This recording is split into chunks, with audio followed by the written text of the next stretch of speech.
ETF index mutual funds నేర్చుకుని stock మార్కెట్లో రాణించాలనుకుంటున్నారా? వెంటనే ఈ నెంబర్కి కాల్ చేయండి. నమస్తే రమ్మగారు. నమస్తే జయ.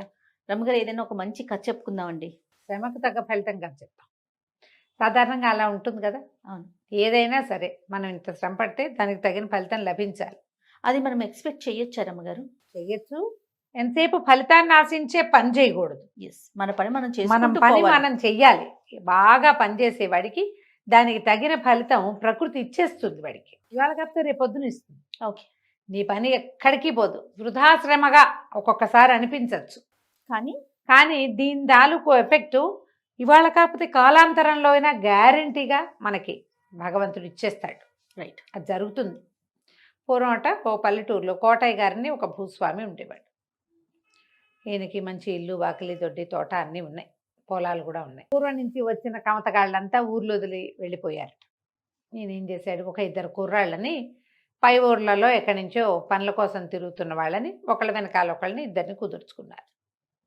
సోమన్న, సూరయ్య ఇద్దరు వచ్చారు. పాతకాలపు పేర్లు ఇవే ఉంటాయి కదా. అవునవును.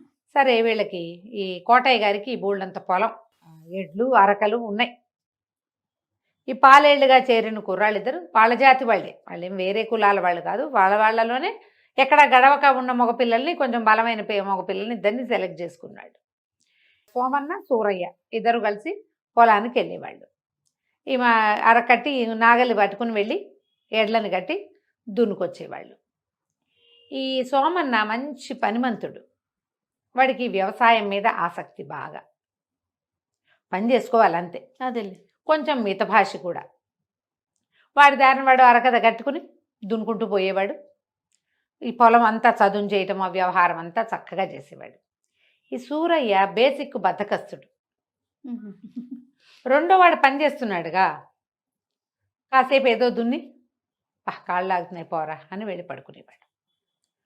ఈ సోమన్న మాత్రం పడుకునేవాడు కాదు. పొద్దునుంచి పొద్దుదాకా పని చెయ్యాలి అని చెప్పి పొద్దున్నే ఇంటి దగ్గర, అయ్యగారింటి దగ్గర అన్నది కోటయ్య గారింట్లో అన్నాలు తినేసి వచ్చేవాళ్ళు. అక్కడికి మధ్యాహ్నం 2:30, 3 గంటలు బాగా పొద్దు పైకి ఎక్కేదాకా దున్నుకొని పని చేసుకునేవాళ్ళు. మధ్యాహ్నం తినడానికి కూడా చెరుకో ముద్ద ఏదో కట్టించేవాళ్ళు. వీడు ఇక్కడ రాగానే ఒక అరగంట పనిచేసి ఆ 2వ ముద్ద కూడా తినేసి పడుకునేవాడు సూరయ్య. సోమన్న మాత్రం పనిచేసేవాడు. సాయంకాలం ఇంటికి వెళ్ళేటప్పుడు ఏం చేసేవాళ్ళు, 2 గొడ్లని తోలుకెళ్ళేవాళ్ళు కదా, ఎడ్లని. సోమన్న ఏమనుకునేవాడంటే, ఇంత అలసిపోయి ఉన్నాయి గొడ్లు, ఇంటి దాకా వెళ్ళటం ఎందుకని వాటిని చెరువులో దింపి శుభ్రంగా కడిగేసి తను కూడా చొక్కా విప్పి అక్కడ పెట్టి ఒంటి మీద పడిన బురద మరకలు, మరి బురదలో కదా అరకలు దున్నటం అంటే పొడిమట్టి కాదు కదా, కొంచెం బురదగా ఉంటుంది. శుభ్రంగా స్నానం చేసేసి మొహం కడుక్కుని చక్కగా నీట్గా చేతులు అవి తుడిచేసుకుని గట్టెక్కి ఎడ్లను తోలుకొచ్చేవాడు. ఈ రెండో వాడు ఉన్నాడు కదా బద్ధకస్తుడు, ఈ సూరయ్య అనేవాడు. వాడికి ఏం పని లేదు. వాడు ఎడ్లు పెద్దగా మురికయ్యేవి కాదు, అరక మురికయ్యేది కాదు. ఎడ్లను దింపేవాడు. తను మాత్రం ఆ గట్టు మీద ఉన్న బురద కొంచెం చేతుల మీద అట్లా పూసుకునేవాడు. కాళ్ళకి బురద ఉండేది. ఇంటికి వచ్చేసేవాడు. కోటయ్య గారు దూరం నుంచి చూసి చకచక యాక్టివ్గా ఎడ్లను తోలుకుని శుభ్రంగా వస్తున్న సోమన్నను చూసి, వీడేం పెద్ద పని పాట చేసినట్లేడు, పని చేసిన వాడు భుజాలు వేలాడేసుకుని రావద్దా, అసలు పొద్దునుంచి పని చేశాడు, వీడు ఇంత స్పీడ్గా వస్తున్నాడు. వాడు ఏం చేసేవాడు, చెరులో దిగేసి శుభ్రంగా ఎడ్లని కాసేపు నీటిలో ఉంచితే అవి హాయిగా నీళ్ళు రిలాక్స్ అయిపోయేవి. అవి చెంగమని వచ్చేసేవి. ఇతను కూడా నీటి దగ్గర దిగి మంచినీళ్ళు తాగి నీళ్ళలో దిగి మెడలోతు దిగి నీళ్ళు స్నానం చేస్తే యాక్టివ్గా అవడు మరి అయిపోయేవాడు. ఈ రెండో వాడు ఎడ్లేమో పని అలవాట్లేదు, తాపీగా నడుచుకుంటూ వచ్చేవి, పని ఏం చేయలే అవి. తర్వాత ఏమో వీడి ఒంటి మీద ఏమో బురద ఉండేది. వాడు కాళ్ళు ఈడ్చుకుంటూ చాలా కష్టపడ్డాను అన్న సినిమా ఇచ్చేవాడు. సినిమాలే ఇస్తారు, పని చేయని వాళ్ళంతా సినిమాలే ఇస్తారు. ఈయన దూరం నుంచి చూసి అయ్య బాబు వీడు బాగా పనిచేశాడని అన్నాలు పెట్టించేవాడు. ఈ సూరయ్యకి ఇంకొక ముద్ద ఎక్కువ అసలు చేసేవాడు వీడు. చేసేవాడికి సామాన్యంగా పెట్టించి రెండో వాడికి ఎక్కువ పెట్టించేవాడు. వాడు మాట్లాడేవాడు కాదు, వీడు శుభ్రంగా తినేసేవాడు. అబ్బాయి మితభాషి కదా, సోమన్న అన్నవాడు మితభాషి. పెట్టింది తిని ఊరుకునేవాడు. పొద్దున సుష్టుగానే పెట్టేది అమ్మగారు, సాయంకాలం అయ్యగారి దగ్గరుండి పెట్టించేవాడు. అక్కడి నుంచి ఈ పెరిగేసుకోబోయి ఇవ మామిడి పండు మొక్కేసుకోబోయి అని ఈ పనికి మాలిన వాడికి బాగా పెట్టించేవాడు. 10 రోజులు 15 రోజులు 20 రోజులు గడిచినాయి. ఈ కోటయ్య గారికి ఒక కూతురు ఉండేది, పిల్ల కమల దాని పేరు. పిల్ల మంచి తెలివి కలది. అది ఏమనిపించేది, వాడికి వీడికి తిండిలో ఏదో తేడా ఉంది. ఈ మగపిల్లలిద్దరికి కూర్చొని కుర్రాళ్ళిద్దరికి తక్కువ తిండి, వాడు ఆవురావురం అంటున్నట్టు ఉండేవాడు. వీళ్ళిద్దరూ కలిసి వెళ్ళారు, దగ్గర వయసు వాళ్ళు. ఇద్దరు ఒకే పని చేసి వచ్చారు. ఒకడు ఎక్కసంగా తింటున్నాడు, ఒకడికి చాలటం లేదు. వీడికి ఎందుకు చాలటం లేదు, వాడు ఎందుకు ఎక్కసవుతుంది, వాడు 3 పూట్లా తినేసరికల్లా పని లేదుగా.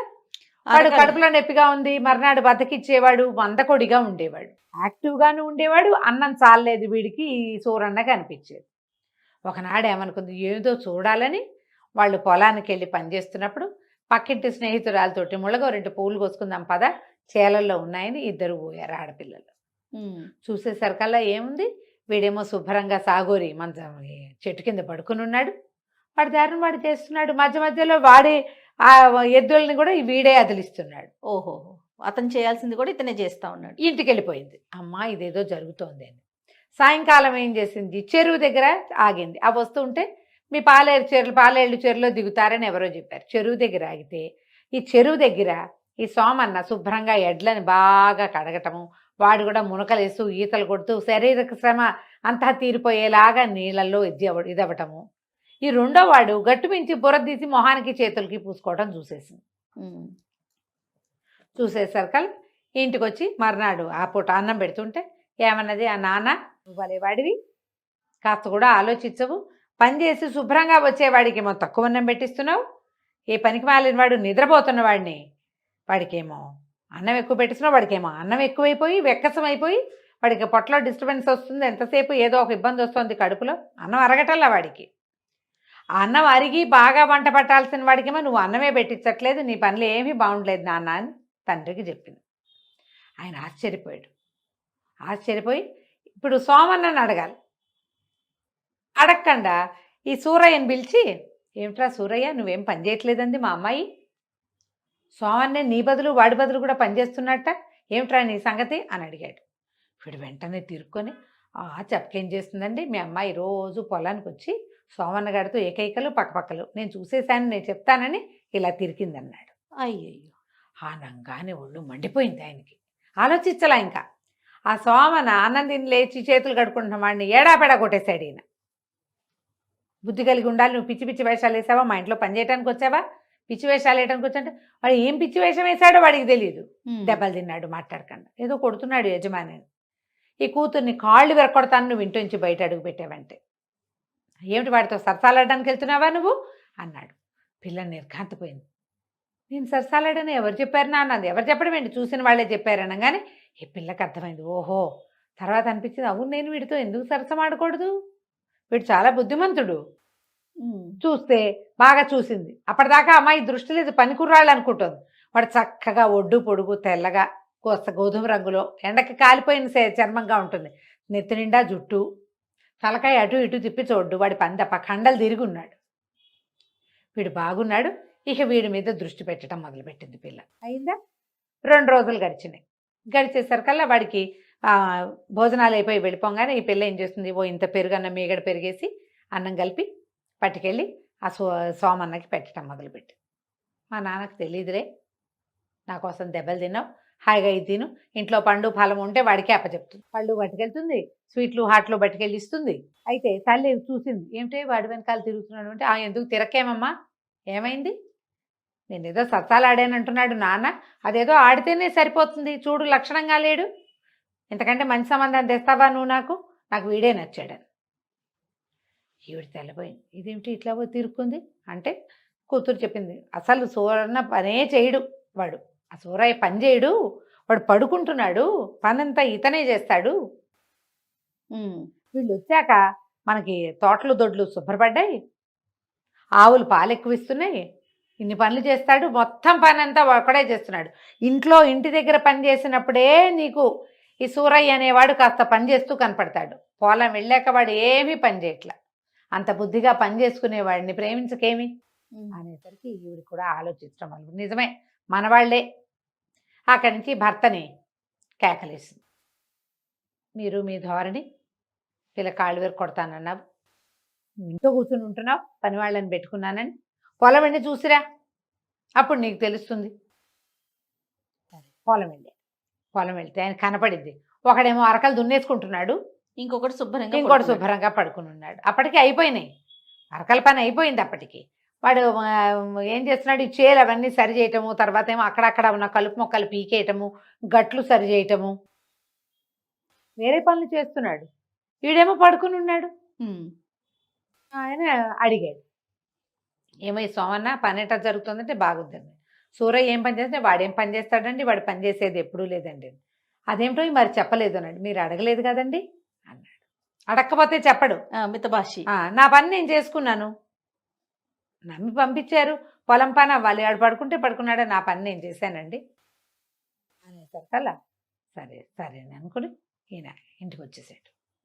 ఇంటికి వచ్చాక భార్య అన్నది, పిల్లకి చాలా మనసుగా ఉంది ఆ సోమన్న మీద, బుద్ధిమంతుడు, ఇప్పటికి ఏడాది అయినా కూడా తన తోటి వాడు పని చేయకుండా తన మీద పని దోసేస్తున్నాడని కూడా మాట్లాడలేదు. ఇంతకంటే మంచి పిల్లాడు ఎక్కడ దొరుకుతాడండి మనకి, పిల్లని బయట ఊళ్ళకి ఇవ్వలేము, శుభ్రంగా మన జాతి వాడు పెళ్లి చేసి ఇంట్లో పెట్టుకుందాం అనేసరికి సరే అనుకున్నాడు. సాయంకాలం ఇద్దరు కలిసి వచ్చారు. వచ్చాక ఈ కోటయ్య గారు అన్నాడు, ఏరా సూరయ్య, సోమన్నకి నెత్తికి ఒంటికి నూనె పెట్టి బాగా నలుగు పెట్టి స్నానం చేయించరా అన్నాడు. నేను ఎందుకు చేయాలండి అన్నాడు. పని చేస్తావా చితకొట్టమన్నావా అని అడిగాడు ఆయన. చెప్పిన పని చేస్తావా చితదన్నమన్నావా అనగానే సరేననుకుని ఏం చేశాడు, వాళ్ళు నూనె సున్నిపిండి ఇస్తే ఈ సోమన్నకి నెత్తికి నూనె పెట్టి వీపు గిప్పు బాగా తోమి ఒళ్ళు నలుగు పెట్టి బావి దగ్గర కూర్చోబెట్టి వేడి నీళ్ళు పెట్టారు, వేడి నీళ్ళు స్నానం చేయించారు. రెండో వాడు సహాయం చేస్తారు కదా స్నానాలకి, పల్లెటూళ్ళు అవి కనపడతాయి కదా. సరే భోజనానికి వెళ్ళాక నాతో పాటు వీడికి కూడా విసిరయ్యి అని చెప్పి తన పక్కన సోమన్నని కూర్చోబెట్టుకున్నాడు. సూరయ్యకి ఎదురుగుండా విస్తరేసి కూర్చోబెట్టారు. అన్ని వెండి గిన్నెలతోటి పెడతారు కోటయ్య గారికి భోజనం. ఈసారి సోమన్న దగ్గర కూడా పెట్టారు. మాట్లాడలా, తింటున్నాడు. సూరయ్యకి మాత్రం ఆకులో వడ్డించారు. వాడు చూస్తున్నాడు, వీటి చుట్టూ గిన్నెలు ఉన్నాయి నాకు లేవు అని. గిన్నెలో మీగడ తెచ్చిపెట్టారు, ఓ గిన్నెలో వెన్న తెచ్చిపెట్టారు. తిన్నాడు. తిన్నాక అడిగాడు, అయ్యగారు ఏంటంటే ఇంత తేడాగా చూపిస్తున్నారు, ఎప్పుడూ లేనిది. ఎప్పుడూ లేకపోవటం ఏమిట్రా, వీడు మా ఇంటల్లుడు, కాబోయే ఇంటల్లుడు, నువ్వేమో కమతగాడివి, ఉంటానంటే ఉండు లేకపోతే వెళ్ళిపో, ఇవాళ అన్నం పెడుతున్నా, నువ్వు కమతగాడిగా ఉంటాను, ఆ పొలం పని నువ్వు చేస్తాను అంటే ఉండు లేకపోతే లేదు. అర్థమైపోయింది సూరయ్యకి ఏం జరిగింది అని. మర్నాడు మంచి రోజని పురోహితుడు వచ్చాడు, ముహూర్తం పెట్టాడు. ఈ సోమన్నకి కమలకి పెళ్లి చేసేశారు.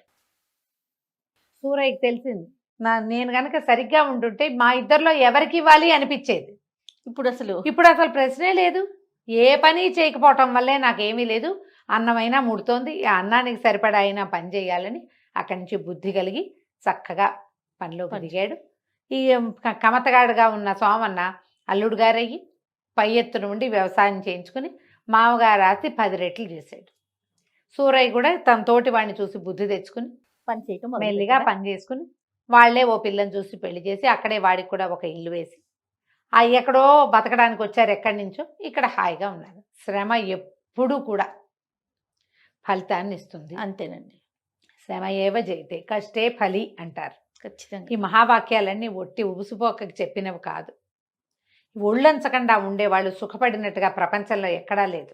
ఒకవేళ ఉన్నా చాలా తాత్కాలికమే. పని చేయగలిగేవాడు ఎక్కడైనా పని చేసుకుంటాడు, హాయిగా ఏ పనైనా చేయగలుగుతాడు. ఆలోచించి ఈ కథని పిల్లలకి చెప్పండి. తప్పకుండా అండి. నమస్తే. నమస్తే.